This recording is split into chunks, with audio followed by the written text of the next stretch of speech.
উপসচিব পদে কোটা সংকোচনের সিদ্ধান্তে সচিবালয়ে তোলপাড়। উপসচিব পদে প্রশাসন ক্যাডারের কোটা কমানোর প্রস্তাবকে ঘিরে সচিবালয়ে নজিরবিহীন উত্তেজনা দেখা দিয়েছে। রোববার সকাল থেকে প্রশাসন ক্যাডারের কয়েক কর্মকর্তা সচিবালয়ে বিক্ষোভ করেন। তারা জনপ্রশাসন মন্ত্রণালয়ের সিনিয়র সচিব মোখলেস উর রহমানের সঙ্গে সাক্ষাৎ করে লিখিতভাবে তাদের দাবি উপস্থাপন করেন।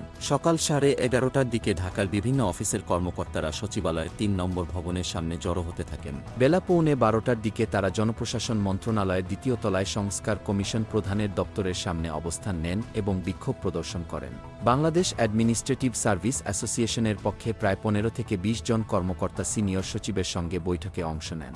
সেখানে তারা দাবি করেন, প্রশাসন ক্যাডারের কোটা সংকোচন কোনোভাবেই মেনে নেওয়া হবে না। জনপ্রশাসন মন্ত্রণালয়ের সিনিয়র সচিব মোখলেস উর রহমান জানিয়েছেন, প্রশাসন সংস্কার নিয়ে বিভিন্ন মতামত রয়েছে। বাংলাদেশ অ্যাডমিনিস্ট্রেটিভ সার্ভিস অ্যাসোসিয়েশন তাদের প্রস্তাবনা লিখিত আকারে জমা দিয়েছে, যা কমিশনে উপস্থাপন করা হবে। চলতি সপ্তাহেই তাদের সঙ্গে আলোচনা করা হবে বলে তিনি আশাবাদ ব্যক্ত করেন।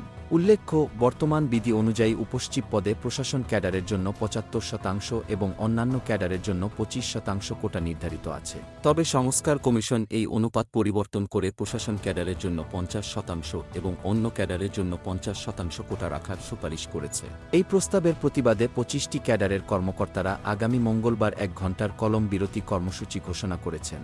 তাদের দাবি, উপসচিব পদে শতভাগ মেধার ভিত্তিতে পদোন্নতি দিতে হবে এবং মন্ত্রণালয়গুলোকে পেশাভিত্তিক কাঠামোতে পুনর্গঠন করতে হবে। অন্যদিকে প্রশাসন ক্যাডারের পক্ষ থেকে জানানো হয়েছে, তাদের কোটা সংকোচন করা হলে তারা আইনি ব্যবস্থা গ্রহণ করবে। বাংলাদেশ অ্যাডমিনিস্ট্রেটিভ সার্ভিস অ্যাসোসিয়েশন পরিষ্কার জানিয়ে দিয়েছে, এই প্রস্তাব বাস্তবায়িত হলে তারা আদালতে যাওয়ার প্রস্তুতি নিচ্ছেন।